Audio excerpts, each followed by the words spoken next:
is the What Are We Doing podcast. Ladies and gentlemen, welcome back to another episode of the What Are We Doing podcast. My name is Levi and Paul, and this is episode 90. What is it? 98? 98. It's episode 98, dude. Listen, we've been off the wall, crazy busy these last 2 weeks. You saw last week's episode. It was a bullshit one. It's fine. I got it out. It's out. It's whatever. It's fine.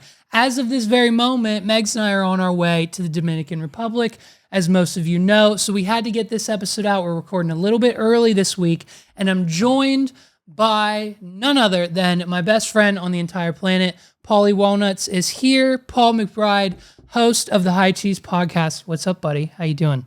Dude, I'm glad to be here. I think this is actually my first official appearance. So I think we did like little guest episode spots. We did like so right, yeah. So I mean, if you count how I stacked my Patreon page for the first year of its existence, I mean that was just pretty much me recording our phone calls without your consent and then posting them online. And then I think we did one official. I think we without my consent, as if I didn't know that was happening. Well, I think honestly, no. I think honestly, I might have mentioned it to you once. Therefore, I think legally I'm in the clear. So yeah, I think that's how that works. It's not like I said anything I wouldn't say anyhow. So well, no, and I mean it's not like I just uploaded it directly to the internet. I obviously bleeped names and cut parts out, and any business talk was obviously unnecessary.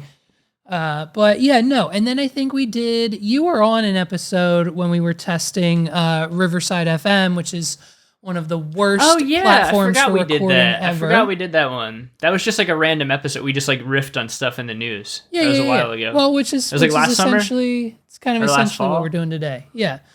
And then what else? And then I think the last few weeks, because I've just been so busy, I've just been filling the back half of this podcast because I'm the world's best podcaster with pre-recorded content that you and I did for High Cheese a few weeks ago. So yes. Oh wait, and we did the basketball episode. I forgot about the basketball, the Kardashian Jenner teams. We did that episode. Oh, that's right. I did put that in. That's right. We did do that spot. All right. So I bet this is not like my first. I lied. This is definitely not my. Yeah. I get like a challenge coin for reappearing. So. Yeah. Now I would say so every time you come on, I feel like we do something to improve. And I mean, but. So we've got the solid audio now, but still no video. Still no video. Yeah, because I ripped my studio apart like a dunce. Dude, I thought it was a good time to do. No, honestly, as soon as holiday weekend got to me, I was like, you know what? It's time to rip apart the studio, and now it's not back together, and we're back to work, and who knows when it'll be back together. So yeah, well, and like honestly, I think I thought about it in the shower last night, and. Because I'm constantly thinking of you in the shower. I'm rearranging. Love that. I think I'm rearranging this studio when I get back. I think I definitely 100%. I'm getting a standing desk. I can't do it. I literally, Paul, I cannot do it anymore. I sit every day, all day. I wake up in bed. I'm sitting. I get up. I come up here. I'm sitting. I get up, I go get lunch, I come back here, I'm sitting. I go downstairs, I don't even stand to piss anymore. I'm just sitting 24/7, and it's like, I can't. Okay, wait, real talk though. Real talk though about that, just because I got to talk about it for a sec. Yeah. Underrated, sitting down while pissing.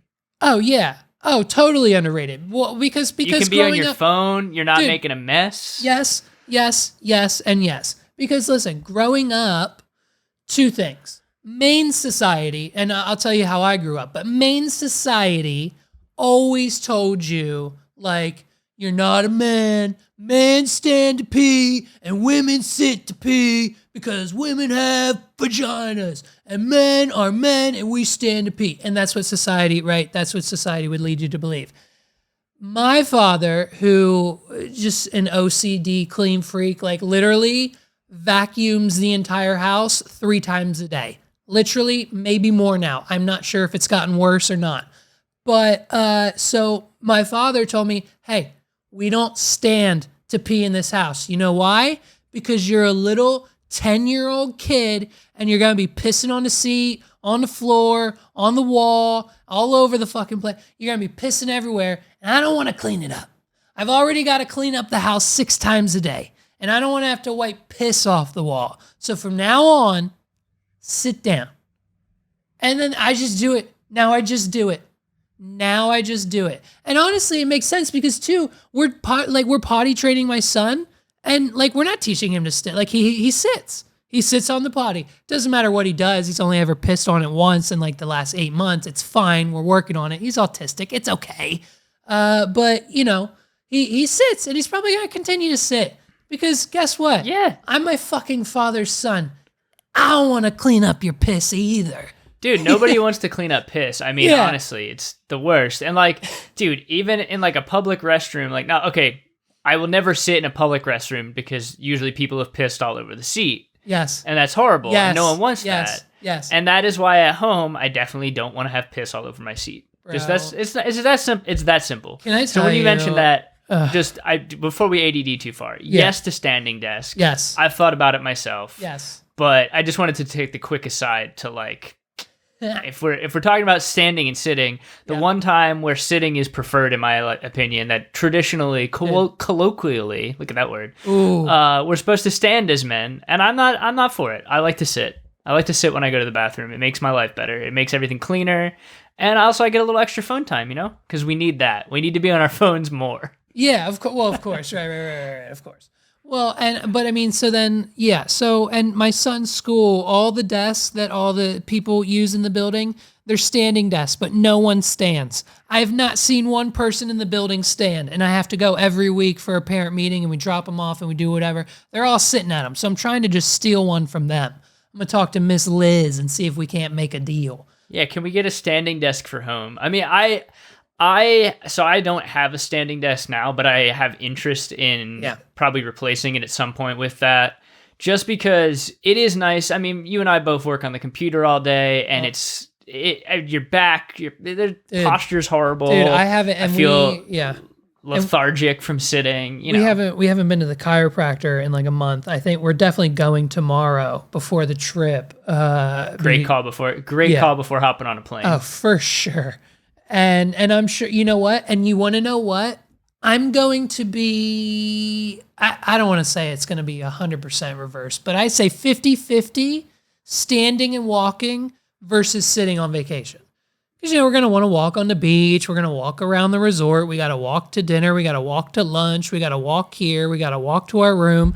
We got to walk to the bar. You know what I mean? So I'm looking forward to an alignment by Dr. Cairo, and then this lovely vacation.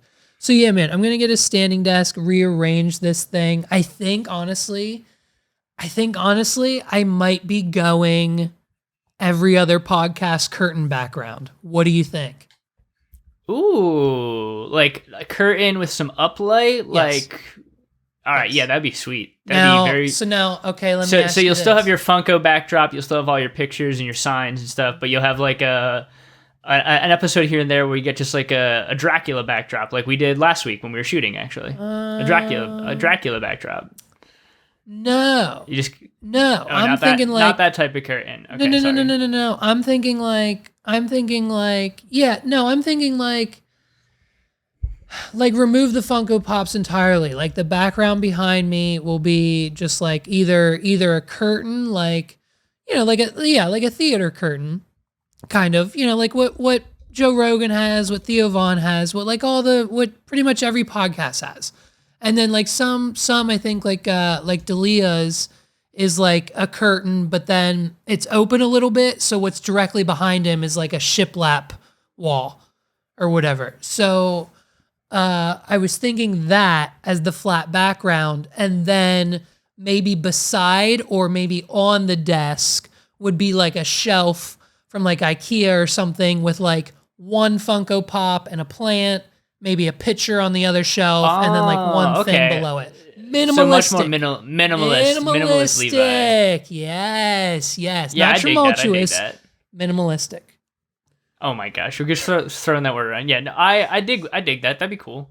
Yeah. I look forward to the redesign. You still have to keep the other backdrop for Twitch streaming though. Ooh. Whenever you come back to Twitch streaming. Ooh. See, I got to get my act together. I haven't hardly played video games since I got a PlayStation. But because I want to get back, I know we talked about on the Twitch stream of I want to get into, I want to do a stream here and there. And the thing is, I probably can't be semi-regular with it because my life is too chaotic. But I would love to do it. I'd love to say, like, I'm going to play Elden Ring badly because I'm still playing it. Oh, geez. Whew. Elden Ring. I just got something stuck in my throat. Are you okay? Yes, I'm okay. I'm playing through Elden Ring. I haven't played as much since Zach has been busy because he and I were playing together. Yeah, I know. But I'm just not like very good at it, and it's like more evident to me that I'm not good at it because I'm on the Elden Ring subreddit, and I see people posting their like clips of stuff, like crazy stuff they do. Now, mind you, the game's like just over a year old. Like it's in year 2 now. Yeah, well, whatever, man. Nerd. You're a fucking nerd. You're on whatever, Reddit. dude. Okay, I'm sorry. I was singing. What are you doing on Reddit for Bloodborne? Looking up how to win? Not Bloodborne. Same developer. Elden Ring, Bloodborne. It's the same thing, dude. It is. There's a series of games in the Dark Souls series, all that are based around kind of the same mechanic. Elden Ring is the latest. Bloodborne is the one that everyone talks about kind of as like the iconic game, I guess, of that series. Yeah. And then there's Dark Souls 1, 2, and 3. Okay. I'd never played any of these games, and the first one I was intrigued by was Elden Ring because I really wanted to get. I heard about it a lot when it first came out last year, and I was like, oh, that sounds pretty cool. George R. R. Martin wrote the story and all the lore behind it. And I was like, but I don't have a PS5 and I'm not going to get it. Like, I won't play it. And then Zach got into it and he got like way, way into it. And he basically sold me on like, if you get a PS5, we'll play together. And he's 100% like, he wants to play like whenever he can, which is fun. We hop into co-op. The coolest mechanic of it is co-op mode because he's like way better than I am and has been playing longer. Yep. So if I'm like stuck on like an impossible part of the story, Zach will hop in and just help me beat that boss. And then we do that together. And it's like fun because it helps me. Because admittedly, I'm also kind of in it for the story. Mm-hmm. I'm in it for the story. I'm not necessarily here for like, I don't need to be the best swords guy on the internet. But I want to stream it because I want people to see that, you know, they might not be the worst in the world at Elden Ring because I got that title. I'm just gonna point out one thing you said, and I guess, you know what? It's fine. I'll probably talk to Megs about it, but you know, there's nothing you can do now. It's what's done is done. But you know, that I think there was a time not that long ago that, you know, I thought, at least I convinced you to buy a Pokemon game with me so we could play together, and you never. I waited. You never did and do you that. Never. I did get that Pokemon game. Want to hear this? It's funny as you mentioned this. I've actually not played that game. I have it. No, I know. I haven't played it though. I put about 45 minutes into it. I think I got as far as you. That was the one that was like. That was one that was like really glitched out, right? It's glitchy. Yeah, I just found it. It was in my suitcase or whatever from, I guess, the last vacation we went on, and it's not good. It brought back memories. It's not good. Switch is elite for vacation time. Taking it on a plane, playing Nintendo in the sky. Yeah. Oh, yeah. Yeah, Megs and I. We will probably break down some like Mario Party at 3,500 feet. Oh yeah, you know? Oh yeah, dude. Yeah. We play Mario Kart sometimes. Nice. We'll do like detached Joy-Cons at 3,500 feet. You know. Yeah. But yeah. Anyhow, Elden Ring. Back to that. I do want to stream. I want to be a guest streamer. Well, and I want to be bad at that game because I think I'll be the hi-fi. You know, you're playing Mario games. You're playing vintage. Yeah. I'll be our modern but very bad hi-fi gamer. I think that'll be my thing. Yeah, I think once I get back. Now it's interesting because you said about keeping this backdrop as my streaming backdrop. The issue is I could probably do it virtually, maybe. I don't know. That kind of seems lame, but my standing desk would be, it would most likely not work in the room configuration. I mean, I guess I could put it over there and still keep it as the backdrop. Ooh, maybe I'll do that. I don't know. I'll figure it out. But yeah, so and when we get back, dude, Listen, I think we're done. I think we're done on Kick. Or not Kick. I think we're done on Twitch. We're moving to Kick. I think we're moving to Kick because that's where everyone's at now. Like Twitch is done. They have like shit rules. You can't smoke. You can't do anything. They keep like all your money if you even get any money. And like I've like creators like I think yesterday on Kick like got their first payout because that's just what time it is now, I guess. And like people who have been streaming on Twitch and not even affiliate just got paid by Kick the other day. Like something's going on. I know, and I've said it, I know I talked shit on it when it first came out because it's the guys who made Stake and it's most likely illegal and the money they're giving all these small creators is most likely from the illegal crypto gambling that they did prior to this. But as long as it's real money and not crypto, though, like I'll take money from someone who they have ill-gotten money. I'll take that money. Yeah, the way I see it is somebody's got to take the money. Yeah. Somebody's got to take the money. Yeah. I'll take the money. Well, so yeah, we've got, you can go to wadpod.com/kick, or I think kick.com/wadpod. I think they both work. Yeah, we have the account made. We just have to get back to the States. K-I-K? Is it how do I spell No, it's just Kick, K-I-C-K. They made it easy for people like me, you know? Yeah. I don't know why I thought that it was stylized as 3 letters for some reason. Well, no, that's... look at that. There you go. WADPod is offline. There it is. Look at that. There we are. Kick, baby. So let's talk about it. Stage Fright Live. Yes, let's do our plug. We'll do our plug out. 20 minutes. No, we're not quite 20 minutes in. We'll do our plug. Okay. So yes, for those of you who don't know, I mentioned this when you guessed it on High Cheese for our baseball slang episode that you and I work together. We run a small agency in Pennsylvania here, and we do a lot of projects with cool companies. And we got a pretty cool one we're doing here. Coming up in August is the first night. We're sponsoring 24th. a battle of the bands. Yeah. Yes, August 24th. We're sponsoring a battle of the bands. And Levi, you will be the MC of the night, which is pretty fun. Well, of course. And my new friend Glenn is doing it with me, and I can't wait because we're essentially the same energy level. We're gonna come up with some bits. And so I'm glad we're talking about it now because I ran by some ideas past Megs. And for anyone who doesn't know, there's about anywhere from 1 to 3 people in my life that I have to run all ideas by. Paul is one of those people. Because if I just do them, would be in a whole heap of trouble. So, I have to run my ideas by most people. So first of all, my attire. I really want to like hone my inner Viva La Bam hymn, like heart to gone, whatever the fuck symbolized. Black top hat, black eyeshadow, Lord of the Rings, Knight at the Round Table sword as my guitar. Yes or yes?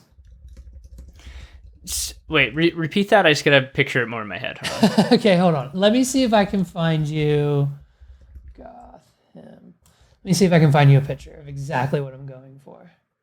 Hold on. I should have prepared for this, but like. I know you're just. My mind. I'm trying to wrap my head around what you're gonna look like here. I mean, I'm all in favor of ludicrous costumes, as you know. Like I want the most ludicrous costumes that we can think of. Right here. Okay, this is it. Right. I've got it. Where am I looking? Discord? Yeah. Discord. All right. Let me pop in there. Desktop. Here. This is exactly what I want. Boom. All right, I'm ready.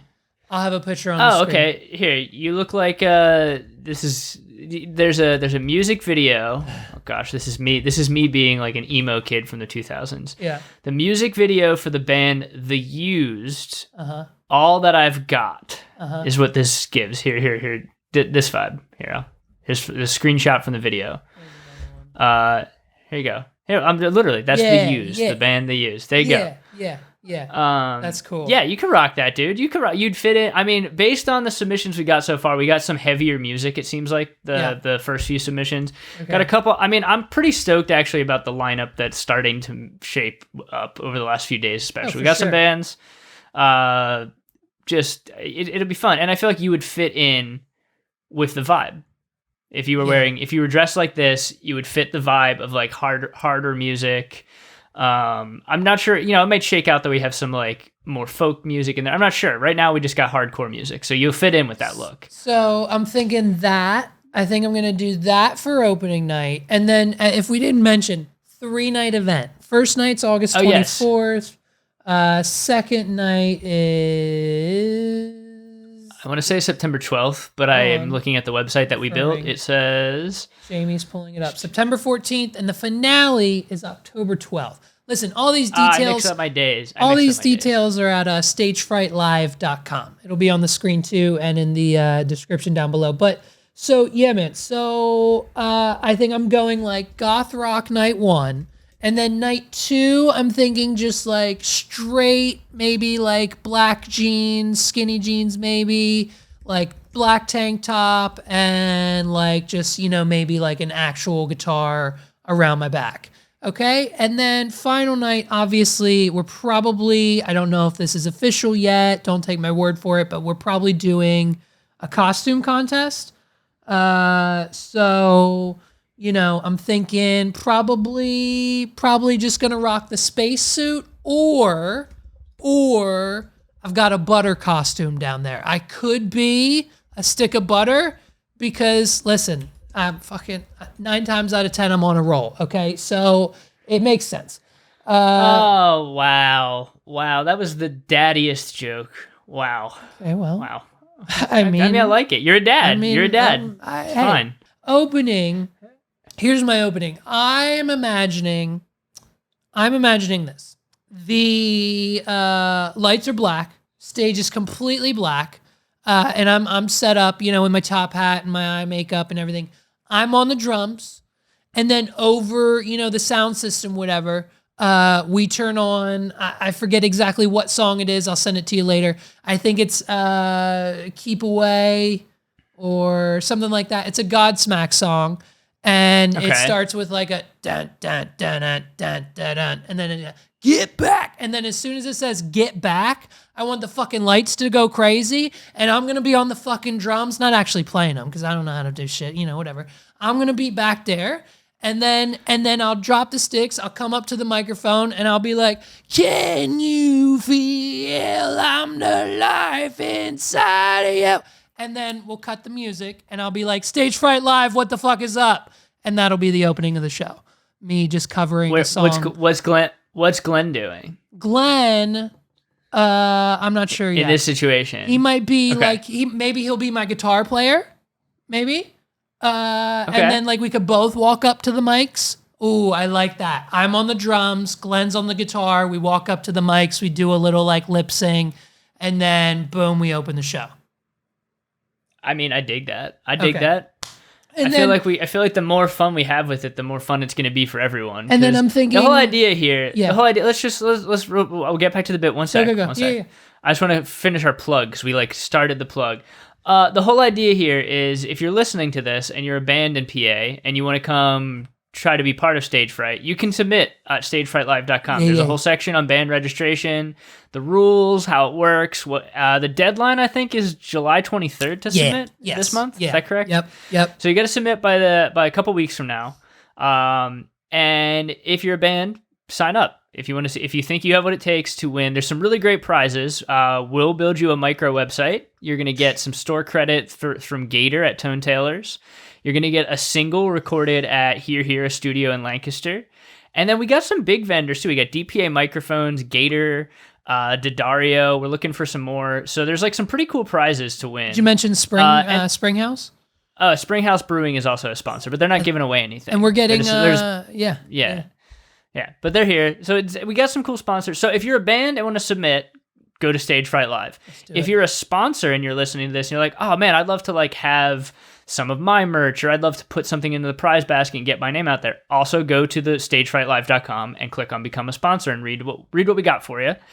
And then lastly, if you're in Central PA and you like live music and you want to be part of kind of rebuilding some of the community we lost during the last couple years of COVID times. Yeah. You could buy tickets as well. We're selling tickets to the first night. We're going to have the second and third night up soon too. So you can come. You get to see Levi dressed up like a goth musician and do bits on stage. You get to see a lot of local bands perform. It's going to be fun. It's going to be a good time. Now listen, the ticket, and I mean, we're not talking Eras Tour people, okay? They're probably some of the most affordable tickets you can get. And I'm pretty sure they're on sale now. So go buy them, get 1, get 2, get 3. It's cheap. You're going to be just fine. Buy them for your friends, and we'll see you at Stage Fright. August 24th is the first night, right? And yes. What time do our doors open? I think we're opening the doors at 6 o'clock. 6 o'clock maybe a little earlier than that. Yeah.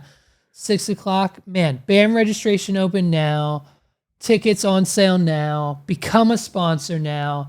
And yeah, man, I can't wait. We've gotten so many submissions, so many good bands signing up, and I can't wait for more to come.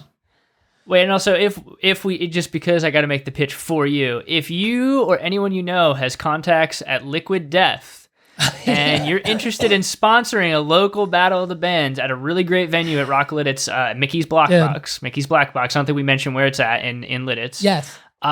Reach out. Levi wants to talk to you. Levi has wanted Liquid Death to talk to him for a while, but if you want to sponsor Battle of the Bands, this is your time. Go to stagefrightlive.com, click become a sponsor, and get us your info. Liquid Death, let's do it. We definitely need to work that into a bit somewhere. This night is not brought to you by Liquid Death. You know who it is brought to you by? Gator Cases, Tone Tailors, Mickey Black Box, Pixel Hammer. You know what I mean? Yeah. I love it. Yeah. So, I mean, and like, I think it's great because I don't know. I'm on the DJ side of things, right? I could talk to you all day about Pitbull and Justin Bieber. But, so I think it's going to be great and I'm going to learn a lot. And I think I'm going to use that to my advantage. Like, you know, we're going to work out some bits. I think it's going to be great. And it's at Rock Lidditz. And I mean, you never know, Paul. You never know who's going to show up at Rock Lidditz, do you? I mean, who are we talking about? We had Maggie Rogers roll through. Shawn Mendes more recently. Billie Eilish. We had Machine Gun Kelly and Megan Fox there last summer. I think Justin Bieber was there. Justin and Hailey Bieber were there. They were playing pool at the same bar that we were drinking whiskey at. So right, we were drinking whiskey at the bar. So you never know. You never know who's going to pop up. For those who don't know, let's just talk about Rock Lidditz, the area. Dude, it's a really cool spot in Lancaster. It's insane.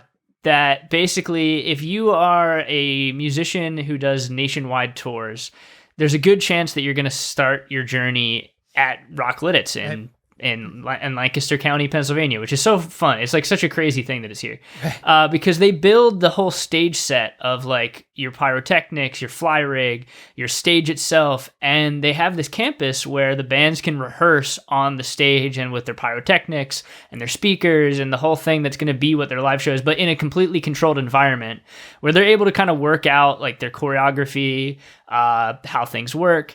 And then they take the show on the road and they just load out from this big campus at Rock Lidditz. So Mickey's Black Box is a venue there. And it's a really cool newer venue. I think it's only a couple years old. So the Battle of the Bands being on that stage and on a campus where just like music is popping off is really cool. So I think that's our plug. We'll probably, I think as it gets closer, there might be some more plugs on the WOD pod about this. We've got it's a joint effort here. 2 more nights to promote. I'll probably throw the promo video that's being edited right now. I'll probably throw that up if we have it, like on a pod episode. More, way more talk about Stage Fright coming soon. It's a 3-night event, dude. So we've got all of August to talk about it, all of September, and then all the way through October, of course.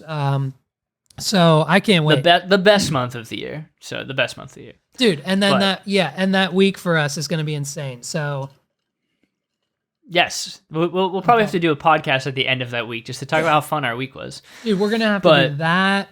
We're probably gonna have to do a podcast at like Lego World. We're gonna have to do a pod. Yeah, we've got some stuff coming, papes. Good stuff. Speaking of stuff coming, did you mention? Oh, what is this transition? No, stop. That's bad. No, that's not where I was going.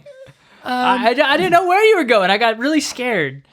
Aliens. Okay, you mentioned aliens yesterday, okay. and I know they're here. They've already been here. Okay, I've been deep diving on Graham Hancock and the freaking pyramids, and the whistleblowers are coming out left and right. Now, listen. Here's my thing. What reason do we have to believe these government official whistleblowers, the documents that get leaked online? How do I know, Hunter Biden didn't cook that up one night smoking crack and then released it and said, this is an official document? You know what I mean?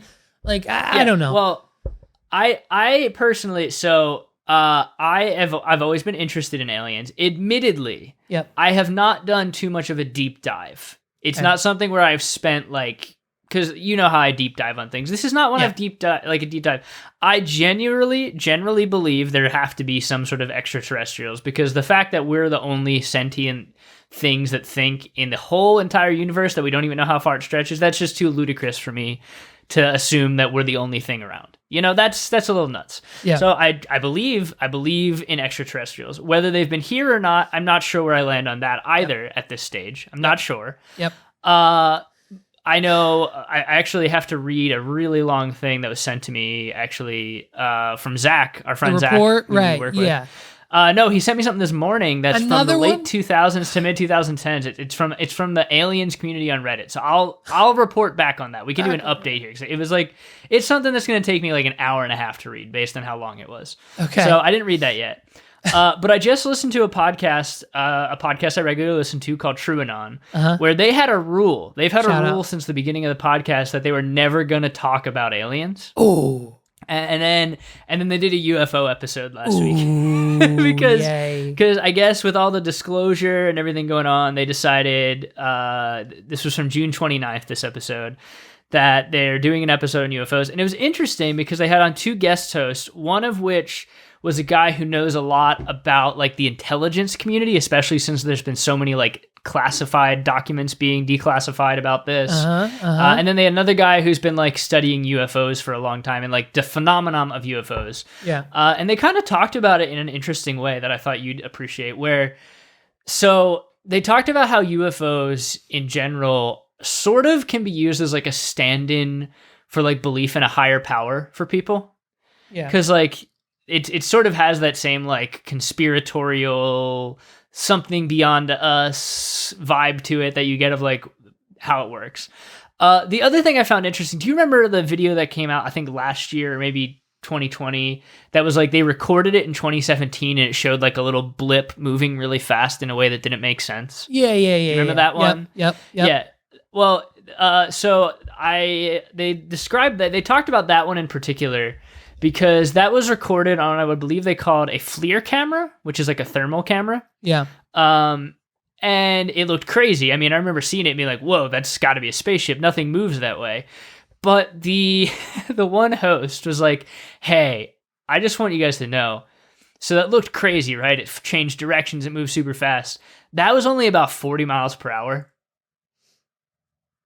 It just looked that way because of the scale of the camera. Okay. He's that could have just been a balloon, just changing directions where the wind changed directions. Right. So it threw a little bit of water on the fire for me, believing that they were already here. Just hearing that, I was they didn't. That context was not provided when that leaked, when that broke everywhere. It's only 40 miles per hour changing directions, so it's could be a balloon just bouncing around in the wind going back and forth. So I found it interesting. It was an interesting episode. And the question I have for you, Levi, while we're here chatting is do you believe in aliens? Do you believe they've been here already? What is your take? No one else's. Take away anything you've read. What is your take? Gut instinct. Are there little aliens, and have we been visited already? Yeah, so no, there definitely are, of course, because we're not the only intelligent life out there. I think that there's I have so many theories. Let me think. I think that they are. I think we're a form of them. Like, I think part of us like might have, I don't know, man. I think like, okay, so here's the thing. There's no way us as humans in today's civilization built the pyramids. Like, they're too perfect. They're too this, they're too that. They're decisive. They're point north. They do all these things. Like the slate, the stone, there's no way that modern day technology or anything that they would have had. A handful of scientists believe that the pyramids were built 5,000 years ago. Graham and his friends think they were built 12,000 years ago due to rain and acid and other things. So if anywhere from 5,000 to 12,000 years ago, like they didn't have it. So there's theories about what the pyramids were and what they did. But there's also, I think I've heard theories about like them being like a battery for some form of life. I think there's a lost civilization.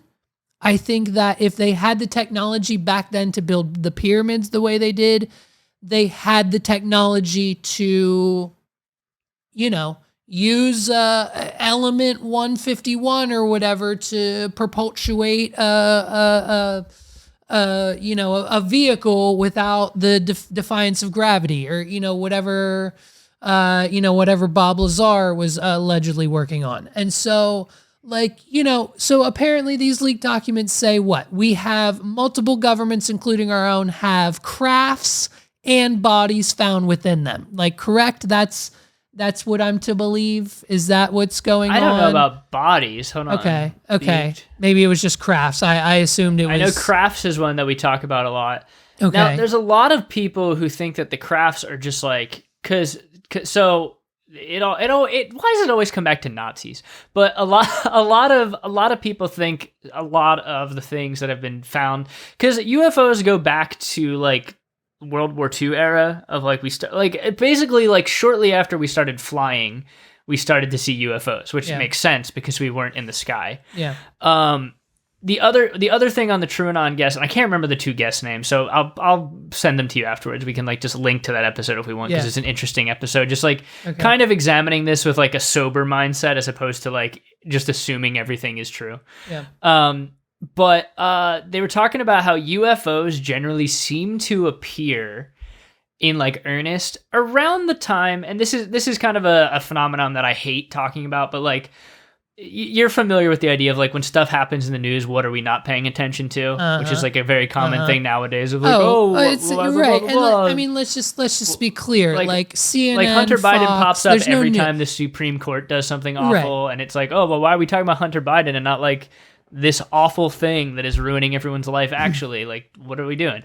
But yeah, exactly. They were talking about how UFOs appear kind of around the time of like, the end of World War II, we start seeing UFOs, and there's like a lot of stuff going on in the world, the world shifting. Stuff's shifting, stuff's moving around. I've heard also that there hasn't, like, the UFO sightings like basically didn't exist until after the nukes went off, which would probably indicate that those outer space life forms, like, obviously would have some form of like detector to know if like, what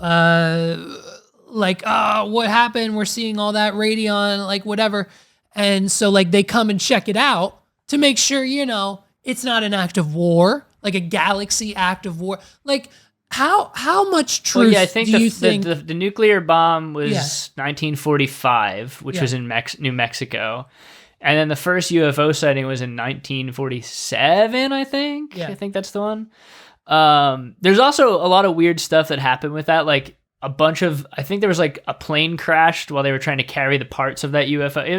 It's a weird, the thing is, all of it comes back to, and this was talked about in this episode, like specifically related to like the intelligence agencies of the United States and how they're always involved in this stuff.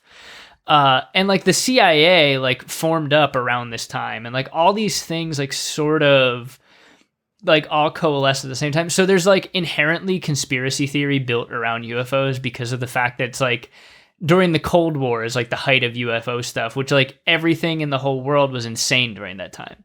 So like anything we saw a little bit weird, we were like, what's that? What's going on? Ah! Everybody like started freaking out about stuff. So yeah, the nuclear bomb testing, I mean, I love the theory that like aliens showed up because like we decided we were going to have nukes and nukes were a threat to the whole galaxy. And they were like, let's check out what these humans are doing. That's I love that theory. I want that to be the thing. Yeah. I honestly think though, and this is like a little bit of my own thing, is like I think a lot of UFO stuff is like just the paranoia that started to exist in the world as at the end of World War II, we were all like worried about communism spreading and worried about like the Cold War. Right. And so everybody was like freaking out all the time about everything. Yeah. Everything was like freaking people out. So like, oh, I saw some weird lights in the sky. It's probably aliens and coming. Okay, and so like it was like the perfect like situation for people to like see stuff. Where do you fall on belief of the overall like stories? So let me try to explain. Like do you believe in more of like the oh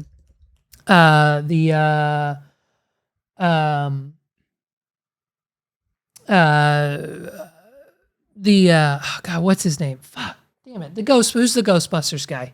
Dan Aykroyd. Do you believe like more along his side of things, like the Crystal Skull and the Bonnie and Clyde who were abducted and they have the same story and their children and like all of that stuff? That's a weird story. Or are you on the side of like Bob Lazar? They pulled him in, they wiped him from the books and history because he was working on this top secret craft that floated on its own. Like what's... Yeah, I think I still need to like as I was saying at the beginning, I think I still need to read more and learn more about this to like have a full opinion.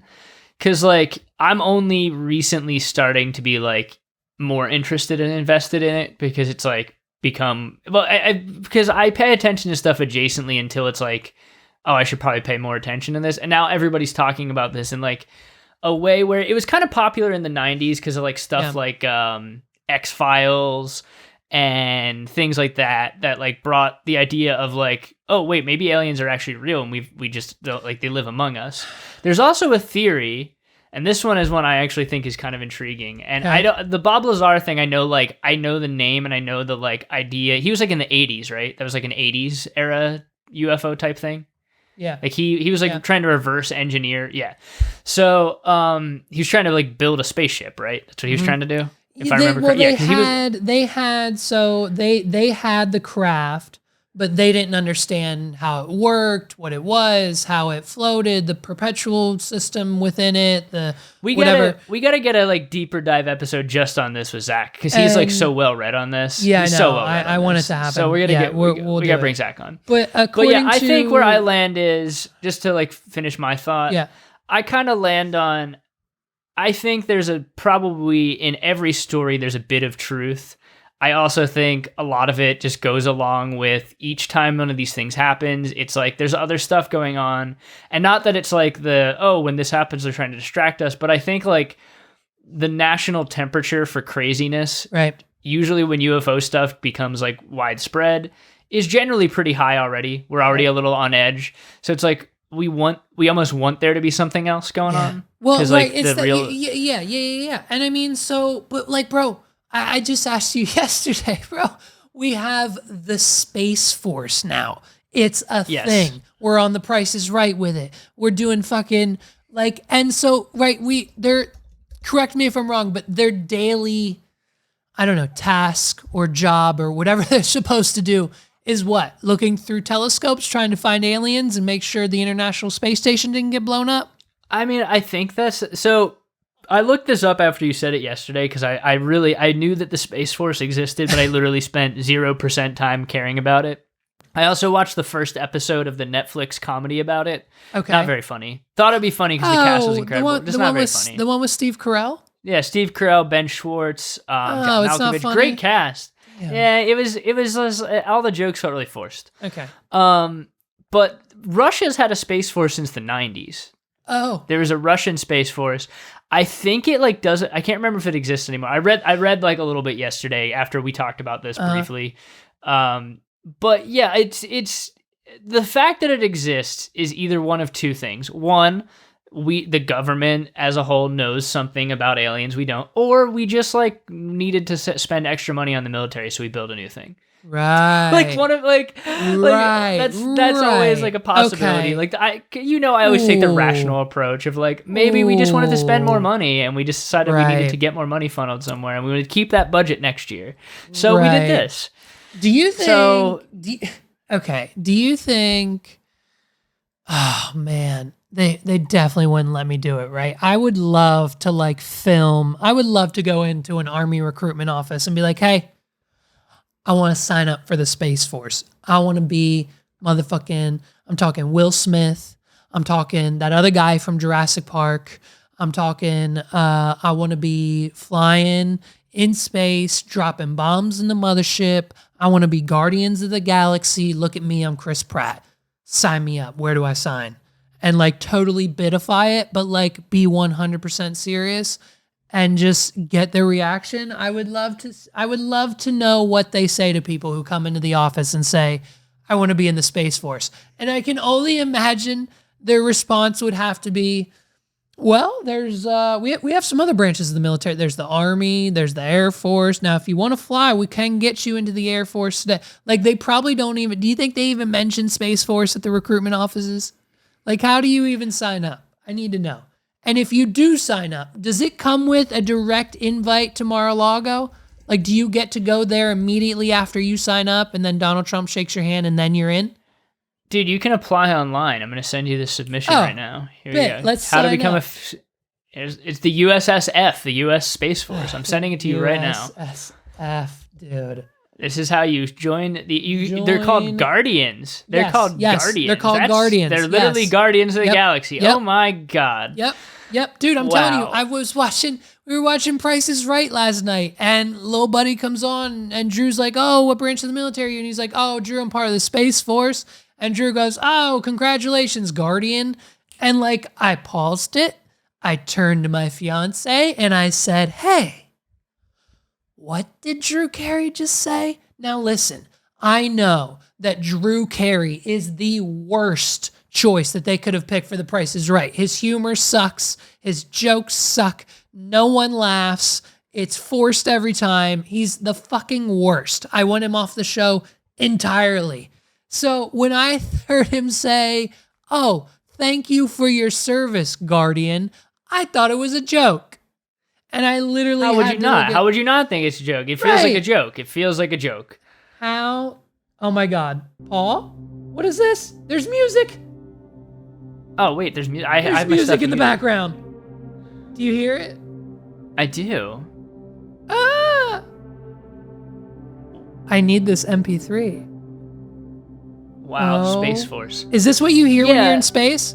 Is that what you hear when you're in space? I think you hear, from what I understand, you hear literally nothing in space. Do you want to talk about what we talked about yesterday that you learned about me, that I'm terrified of space? Do you want to talk about that for a sec while we're here? Okay, let me just say this. All you need is a GED to apply. You can be 17 years old. 17 years old, you can apply to be in the Space Force. Dude, you want to become a Guardian? That's an alternate plan. I told Megs if this goes south, I would love to. Yeah, I think I would love to join. Become an officer, dude. I can ready to protect your everyday lives in a career in the space domain. We can't wait to see what you do. Apply. Okay. And I clicked on it, and it takes me to a Google form. Oh no, SurveyMonkey. I have to fill out a form via SurveyMonkey to apply for the Space Force. I'm joking, but it's fun. Oh, bro, all you need to do is submit your name, email, date of birth, and phone number, and gender. And that's it, and you're signed up. There you go. All right, well, it looks like we're going to sign up via Space Force. I'm going to sign up you and your wife, so when I'm in the Dominican, they just... You're just calling me. I'm sitting on the beach, and you're calling me from a spaceship, and you're like, "Levi, they're sending us to space." I don't think they'd pick me. I think for a lot of reasons they wouldn't pick me. So I don't think I would get picked. You have too many fucking physical ailments. You So, you can't eat soy, and that's like the main ingredient in space food. So yeah, they're like, oh, you have asthma and you can't eat soy, and they'd be like, why do you want to be in space? I'd be like, I don't know. It seemed cool at the time. Why are you deathly terrified of space, friend? Oh yeah, okay. So space to me, and we were talking about this a bit yesterday, and you thought it was funny because I love things about space. I'm fascinated by space. Yeah. I love Star Wars. One of my favorite things to spend time. I think when I did the last episode, we talked about Andor. So Star Wars, one of my favorite pieces of media. I like just the lore of it. One of my favorite movies as a kid. This is like a funny one. Was the movie October Sky about building rockets. Do you remember that one with Jake Gyllenhaal? Homer Hickam and the Rocket Boys. They build rockets, and he like gets out of the coal mines because he can build rockets. I don't think I've seen that movie. All right. No. Great movie, great film. You should watch it. Heartwarming tale. I've always been fascinated with space and everything about it, but someone the other day asked me like, "Oh, would you go to space?" I was like, "No, I would definitely not go to space," because the idea of space is the same to me as the bottom of the ocean. We don't know what's out there. Right. And it's terrifying. And like there have been enough movies about things going wrong in space. Apollo 13, The Martian, which is also a better book than it is a movie. Armageddon. Gravity, which is the one where like everything falls apart and everything goes wrong, and she's just Sandra Bullock is just tumbling through space endlessly, and it's terrifying because there's no one out there to stop it from happening. Alien and versus she's just Predator. floating. Star Trek there's Troopers. Well, those ones, less those ones than the scary ones. But the idea of space, like the endlessness of space, but can we just like existentially frightens me. Like it's just like, ooh, that's honestly, not something I like want to play with. I don't think I saw the Sandra Bullock movie, but I'm all in favor of actually launching Sandra Bullock into space and just letting her float. You don't like Sandra Bullock? No, she's great. She's great. Oh. I'm joking. Yeah. No. It's like, what beef do we have with Sandra Bullock? I don't know about this. So we're throwing Miss Congeniality into space. You don't like the infinicy of it, right? Like it's frightening to me, and the idea of going up there and not guaranteeing you're coming back because like it's all new still. Doesn't really appeal to me. Frightens me. Okay. Not my favorite thing. So the same reason I wouldn't go in now that this is old news, but it's the same reason I wouldn't go in a submarine. See, firstly, I'm also claustrophobic. Yeah. Like, that's probably, I'm not like terrified of many things actually. Yeah. But there's two things that really scare me. I'm claustrophobic. Really tight spaces geek me out. Okay. The other thing I don't like, and there's a perfect movie with this in it as creating my worst fears, is like really big open water, which is funny because it's almost the opposite of claustrophobia in a way, but it's not because you can't live there. You can't without like a craft. Yeah. So in the movie, what's the Christopher Nolan one? What's the Christopher Nolan movie about space? Interstellar. Yeah. They go to that one planet where it's an entire planet of water. Right. And it's just like an endless wave crashing. I had nightmares about that, literally. And I was not, like when Interstellar came out, I was in my mid-20s. So like, it's not like I was like a little kid.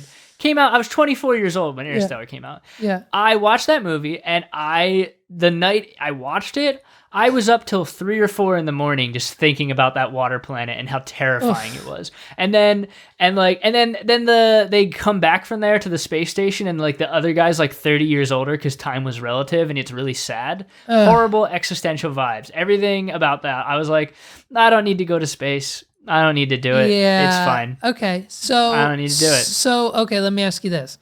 20 years from now, things are going great. Elon has a colony on Mars, and it's as common to get there as it is to fly to Punta Cana. You going? Dude,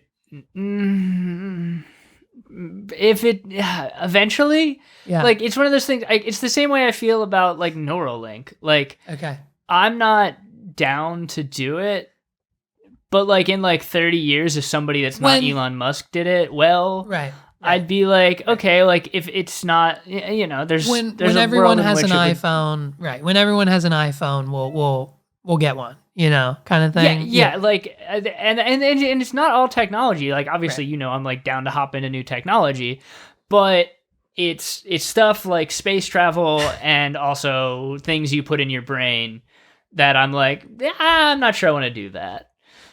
Just because it's a frontier that we haven't crossed yet in a way where I trust that we're doing it like the right way either. So it's like a bunch of combinations of why I'm afraid of space. My own like fears and proclivities, and then also so far the people who are doing privatized space travel aren't someone that I would trust. I wouldn't even drive a Tesla.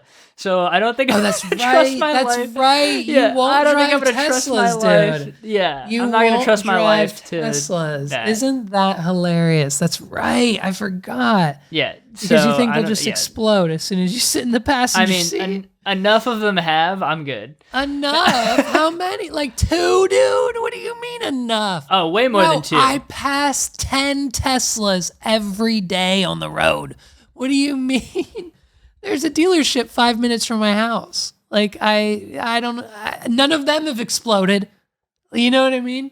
I don't know, man. I think that's a conspiracy. Approximately 50 Teslas have just caught on fire. 50. Okay. 195 as of 2023. Okay, but how many? That is more cars. How many engine vehicles catch on fire every day? Let's find that out. Fires are there daily. Also, they don't have autopilot. That millions of cars are not. Except in 2020 there were 173 vehicle engine fires. The year before that was 181. Year before that was 170. That's not that many. That's not really that many. Yeah, but it's the same number every year. It's not 50 Teslas every year. It's 50 Teslas total. All those people aren't saying their cars are the safest car on the road and you should drive it and have the autopilot feature. Not into it. All right. Not into it. All right. I'll let you win. Well, listen, speaking of billionaires, We've seen what the man did with Twitter, okay? Who's your money on, Mark or Elon? Who's taking it? It's not happening now, apparently. What? No. Which is a bummer. No, what do you mean? Apparently, Elon. Word I heard was Elon's mom told him he couldn't do it. No, fuck that. Dana White posted a picture. He had a shirt. He had a shirt with a UFC logo. It said, and then Logan Paul came out and said he'd fight for free on the undercard against Paddy Pimbleton. Like, what do you mean? It's set. It's done. What do you mean it's not happening? It better happen. Reading right now, his mom told him a day ago, Maya Musk disapproves after son Elon trains. Oh my God. Are you serious? Elon Musk, Mark Zuckerberg, it's a metaphor. Oh God, this is so dumb. Elon Musk biographer Walter Isaacson says cage fight won't happen. It's a metaphor. That's so dumb. Yeah, it's not going to happen. They're not going to fight. If they did though, money's on Zuckerberg by a million times over. Well, okay, so like I didn't know this until this year, but apparently he's like the #1 jiu-jitsu guy ever. Like he's the world champion or some shit. Like, okay, Mark. Like, cool. Like he's definitely like I would pray. I would be so ecstatic if Mark Zuckerberg like broke Elon's arm. I would love it. Yeah. I would love if his leg got broken, something. Like because then, right? Okay, hear me out. If Zuck breaks Elon's arm or Elon's leg, something, nothing deadly, whatever, it's a little thing. How quickly do you think Elon replaces that whole limb with a robotic like Terminator hand? Probably very quickly, and then it would like not work and malfunction and like kill one of his Twitter employees. It just smack the shit out of him like every 20 minutes. Just smack himself, and then he just says the wrong thing and he chokes out a Twitter employee. He chokes out the last Twitter employee. Everyone else has left at this point or been fired, mainly fired. But like there's one left and like his hand malfunctions and murders them. I love it. Yeah, I could see that. That seems right. That seems reasonable. I love it. You're on Threads. Is it taking over Twitter? I'll tell you what. Last night I found... give me a lightning round here. We'll finish out the pod this week with lightning round. Give me things in quick opinion. So I pick Zuck. That's my quick pick there. Go. Yeah, Threads versus Twitter.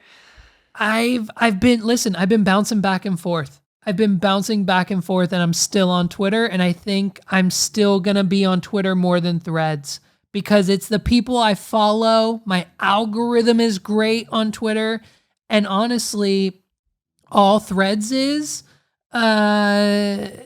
just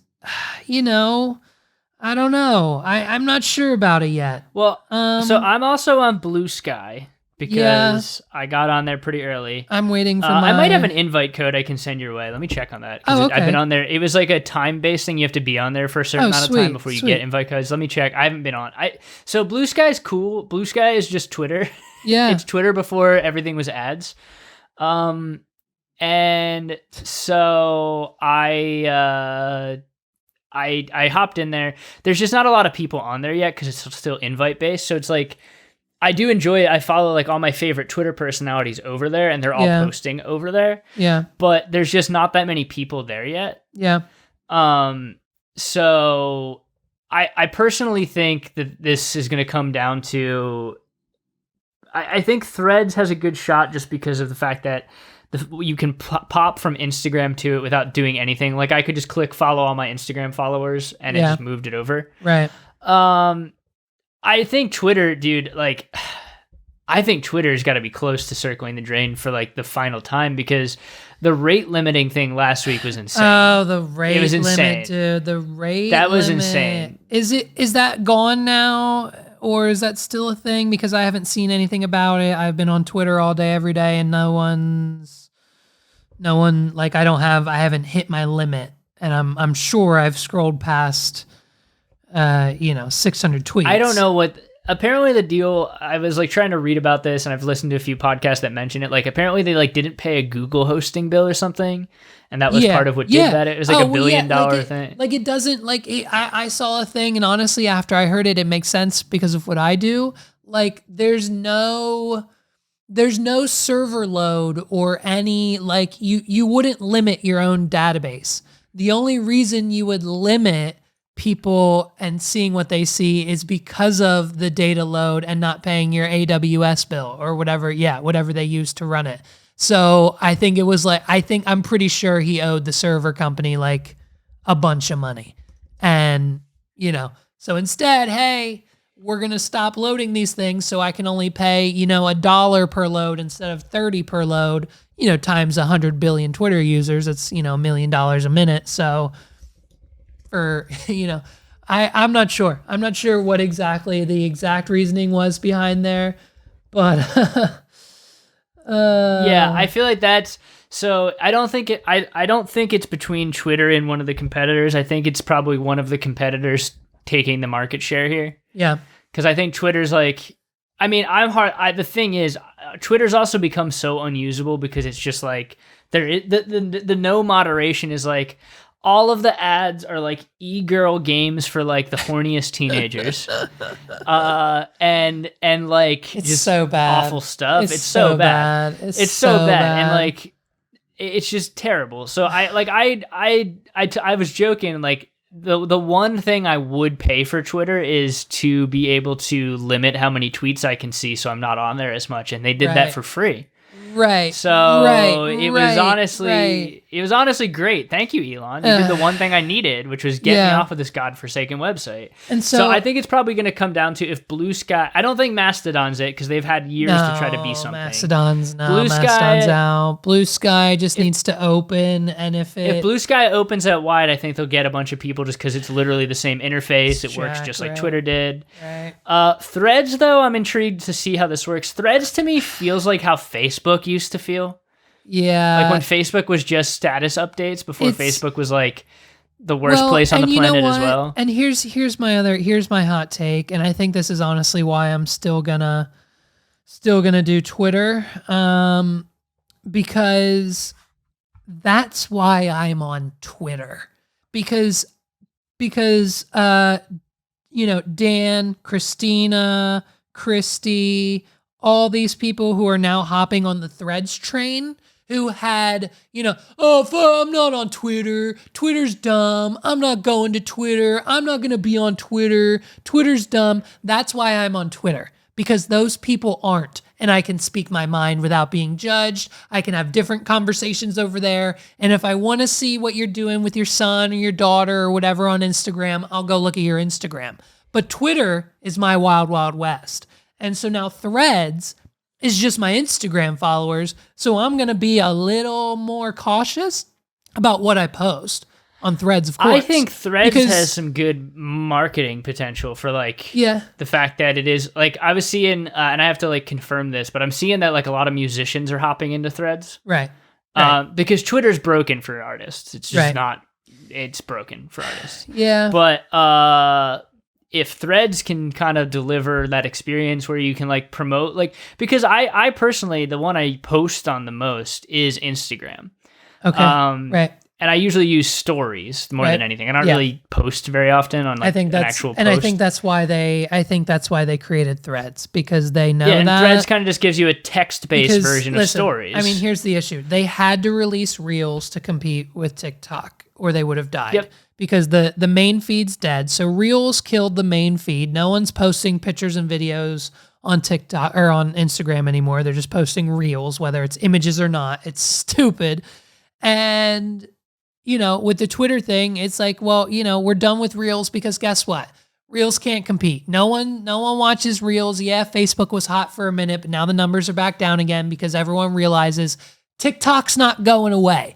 Everyone flooded to Reels and Facebook Reels and Instagram Reels because we all thought TikTok was getting banned at a federal level because they made it pretty freaking clear by bringing in the CEO and putting him in front of every single state representative, and grilling him like, what's my Wi-Fi password? TikTok knows it, and it's like, what the fuck? It's not getting blocked. I think a couple states, honestly did block it. Yeah, I think that doesn't matter. Montana was one. I think, Montana and Minnesota are some bullshit ass state that no one wants to live in anyways. Who gives a fuck? They shouldn't be a part of the U.S. if they ban TikTok. So get them out. And so we just realized that, hey, TikTok is still it. So no one's on Reels. No one's doing that. So they obviously saw the dumpster fire that Elon created at Twitter. But I just, again, I think I'm still in on Twitter just because of the follows and just my algorithm. You know what I mean? Like there's people I follow there that I wouldn't follow on Instagram and vice versa. So well, that's what Blue Sky is for. You go follow them on Blue Sky. Well, right. So, I mean, yeah, if I do get an invite, I'll try it there. But again, I got a code for you right here. I'm going to send it afterwards. Bang, here you go. Perfect. Cool. Putting it in Discord so you'll have a Blue Sky code when you want it. Awesome. And so speaking of billionaires, one last thing. Did you see Michael Rubin's party? Michael Rubin for the billionaire whiteout party? Yeah.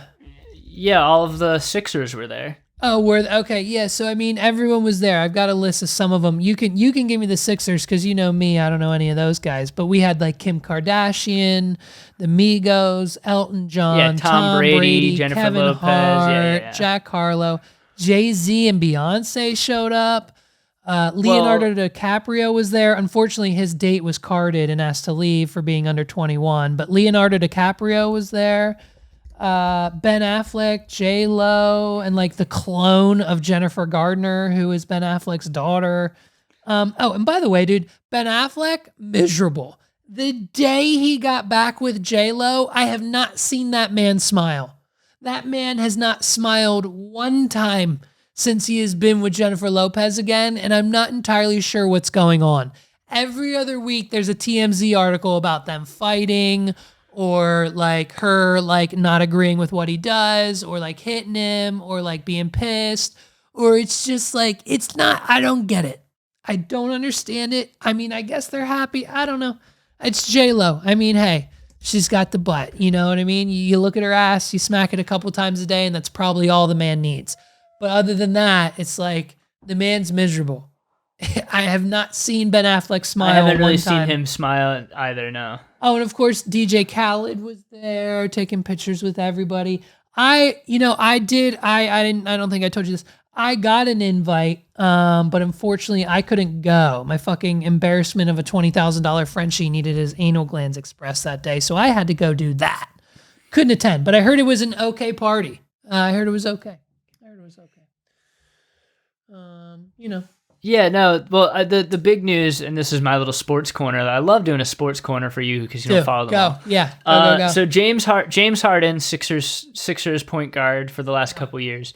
He wants out, is the rumor. He wants to go play in Los Angeles because his contract is up. But the way the NBA works is the Sixers are the team that can give him the most money since they're the team that he played for last. It's called bird rights is what it is. Right. And so if he wants to maximize his earnings and go play for the Clippers, whereas he wants to land in Los Angeles, he would have to opt in to the Sixers, and then they can trade him. It's called a sign-in trade. Yeah. So it's been like a really, I'm going to use tumultuous offseason. Correct use of that word. Tumultuous offseason for them because it's putting the Sixers in this really hard place where, like, if they don't bring him back, they don't have a lot of money to spend on replacing him. Right. So bringing him back and trading him is crappy. Bringing him back and not having money to spend on other players, they're kind of there's a lot of history of why the Sixers in the place they're at. But so it's been like, oh man, this sucks. Like James Harden's going to leave, they're going to get nothing for him. The Sixers are going to be sucking again, like they were a few years back. Yeah. But at the white party at Michael Rubin's house, James Harden, Joel Embiid, Tobias Harris, and Tyrese Maxey took a bunch of pictures together and looked like they were having a blast. Okay. So the theory is maybe all of the sports media is overblowing how bad the situation is with the Sixers, and maybe Harden's not as unhappy here, and maybe there's a chance we run it back and he comes back and we make a few moves, and James Harden is still happy playing in Philadelphia. Because it looked like they were having a blast. They looked like they were having a good time. Okay.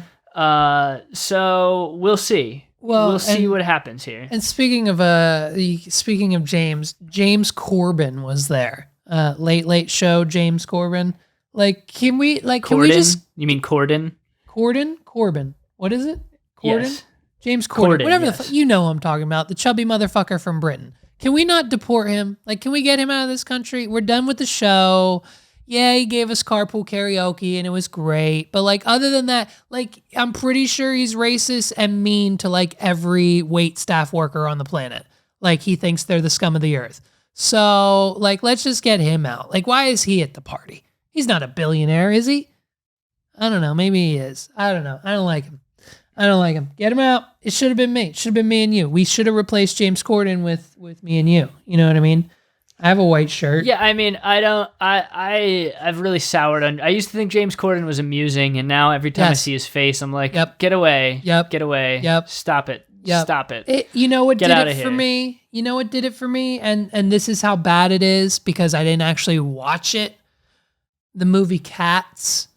Like, did you I wasn't gonna watch that. No. Okay. There's zero chance of me watching that. When I heard that Taylor Swift had a cat butthole in the movie, it just kind of, I don't know. Not for me. I don't know. It's Taylor, but like, what are we doing with the cat CGI? Oh, yeah, man. No, it's. Well, listen, dude, thank you so much for your time. I appreciate you hopping on this episode. Saved me from doing it. I love a little rambly episode with Paul and Levi. It's always a fun time where we wild out, We wild out. For sure. I'm gonna go join Blue Sky and see what all the huppaloo is about over there, and probably just be back on Twitter. So check us out. Follow me on Twitter, ladies and gentlemen. This has been another episode of the What Are We Doing podcast. Please give a round of applause for my guest, Paul, host of the High Cheese podcast. If you have not subscribed or listened to anything I've been saying for the last, 11 weeks since they've started this thing back up, check it out. High Cheese podcast on all platforms, right? Yes. All platforms? Yes, if you're interested in baseball, banter, where we sometimes relate baseball to stuff going on. We also, we have an episode coming up here in a few weeks. It's the All-Star break for baseball coming up at the end of this week. So there's a week off. We're probably going to do a movie episode. So there's going to be some fun stuff for everybody. Cool. Even if you don't love baseball and you're just like, I'd love to hear about baseball movies, or I want to hear about the movies. Joe and I will be talking about that. So yeah, check me out at High Cheese Podcast. Also, if you want to follow me on Instagram for music and other things, I think I'm Paul_McBride. Is that my name? I think that's right. Paul, and also you can find me on Threads now. If you want to find me on Threads, Paul_McBride. Follow us on Threads. The podcast is on Threads. Podcast. I think it's What Are We Doing _pod on Threads. So, can't wait. I'll be following there too since you added that. I literally got Threads like 5 minutes before we recorded. So here's what I'll tell you. You know when I'm going to use Threads? Whenever whenever my super duper top secret that everyone knows about, that's in the description of this video and every podcast episode ever, because we have a referral link, so click that instead of going to it. Whenever Repurpose sends stuff to Threads, which I'm sure will be coming in the next month or so, as soon as Repurpose sends it to Threads, that's when you'll see me post. You know, all right. I'll post my shorts and then they'll get posted to Threads. Why not? So whenever Repurpose integrates with them, that's when I'll, you know, who knows? I don't know. It's too, dude, it's so much. I got Snapchat, YouTube, Twitter, Facebook, Blue Sky, Mastodon, Threads, Facebook Reels, Facebook posts, clips, shorts. I can't do it. I can't do it anymore. Someone needs to go. And if it has to be Twitter, so be it. You know, I would hate for it to be Twitter, but it's going to be Twitter. Twitter's not going to, I think Twitter's going to make itself go away. I don't think you're going to have to get off the platform. I think one day we're all going to wake up and go to log into Twitter and it just won't be there. And it's going to be fine because then I'll never have to see hell ever again. So I look forward to that, you know? Quick, last thing, last 2 seconds. What do you think do you think that announcement comes from Elon alongside a new platform? No, what's going to happen is the Saudis are going to buy it off of Elon and they're going to try to reboot it since they're the other investors. Okay. And then it's going to melt down entirely. Got it. So Got it. Okay, so essentially... one more plug, because we didn't even talk about anything we're watching right now. Okay? Yeah, go.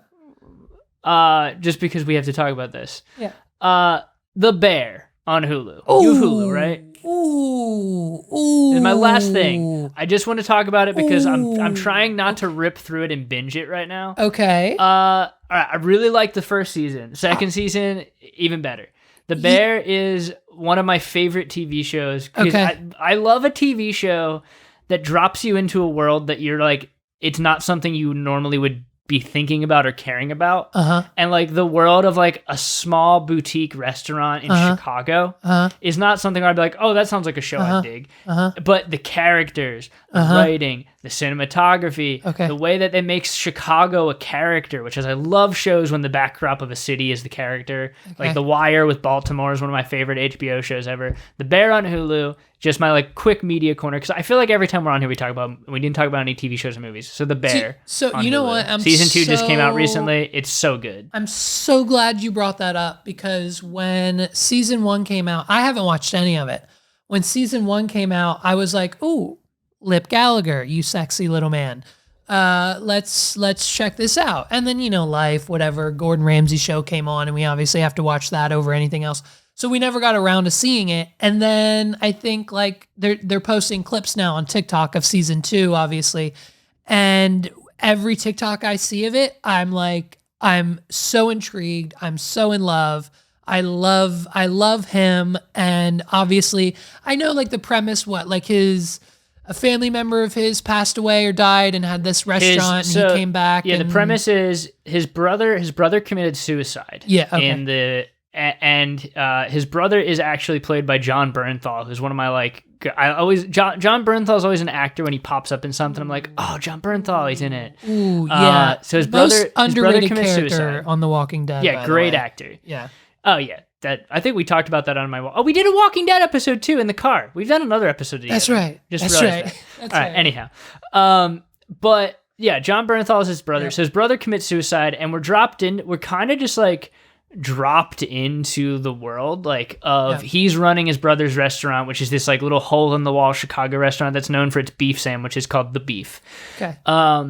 And over the course of that season, like we find out like just more about their family, and he is like a world trained. He worked for like a 3-star restaurant in New York City. Like he's like a top Michelin star chef. He's like the real deal. Yeah. And basically throughout the course of the season, stuff gets figured out in season 1. And then I can't give away the plot, but basically season 2 is they're renovating the restaurant and he's turning it into The Bear because the family's name is Bearzado. Okay. And he wants to have a restaurant called The Bear. It's like a dream of his since he was a kid. Yeah. So the second season so far, I think there's 10 episodes. I think we're 6 in. Okay. they're renovating the restaurant and all the things that go along with renovating an old building in Chicago, and everything's going wrong. But like, it's such a great character show that like, even if nothing happens action wise through an episode, it's just like, it's just a beautiful show. It's a great show. Yeah. And we're trying to take it slow. Like, it all dropped at once on Hulu for season 1 and 2. Okay. But we're like not binging it because I like don't want it to be over, because I don't know when the heck season 3 is going to happen with all the writer's strike stuff. So season 2, The Bear. That's my last pitch. Okay. Back to, we can be done now. I just was like, wait, we didn't talk about The Bear. We didn't talk about The Bear. It's so good. It's like the one show I keep thinking about right now. I think maybe honestly, we might check it out. I might get some of it downloaded and check it out on the trip. Yeah. Cool thing too, season 1, most of the episodes are 20 minutes, so you can finish it really fast. Oh, sick. Okay, cool. Maybe I'll get both. Which is nice, because like, I love a 20-minute show because you can watch it and then you have the rest of your time in your life. You know, you're not like sitting there for 45 minutes, 45 minutes, an hour. Yeah, sometimes the 45-minute to an hour episodes get a bit much. That's why that's why Megs and I, like, we're Grey's Anatomy fans, but we from the beginning fell off around, like, I don't know, season 12, 13, who knows. And we've talked about going back, but like, we can't it's so long, and every season has just so many episodes, and it's like so many of them don't matter, but you have to watch them. And so we're waiting till it's the very end and they fucking finally finish the show. And then we're going to watch the whole thing from beginning to finish and then never watch it again. So that's like, the whole 45 to 60 minute episode is like, sometimes can be a drag. So 20 is perfect. So yes, watch The Bear. We'll talk about that when you rewatch it. Yeah. Yes, thanks for having me on again, man. Pleasure as always. Yeah, man, dude. Episode 98. Thank you so much. Guys, wadpod.com/links. I don't have to say it every week. It's in the description down below. You won't click on it. It's fine. We'll see you next time. Peace out, everybody. Bye.